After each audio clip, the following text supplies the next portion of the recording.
Londres réserve un accueil triomphal à Pasquale Baoli, considéré comme un héros de la liberté et un symbole de la résistance républicaine. Admiratif de son engagement, le roi George III le traite avec les égards dus à un homme d'État en exil.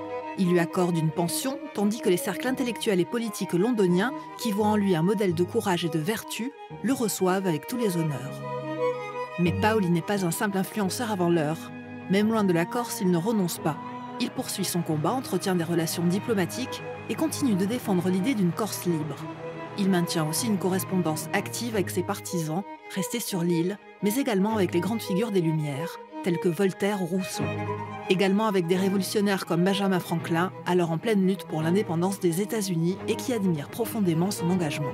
Comme il l'avait pressenti, et sans doute en partie parce qu'il a montré que c'était possible, l'idée d'un peuple gouverné par lui-même fait peu à peu son chemin en Europe. Son aura est telle que lorsque la Révolution française éclate en 1789, l'Assemblée nationale le rappelle en Corse, voyant en lui le seul capable d'unifier l'île autour des idéaux de liberté. Son exil n'était donc pas une fin, mais la préparation de son retour triomphal. Le 14 juillet 1790, Paoli débarque à Bastia sous les acclamations, accueilli comme le véritable père de la nation.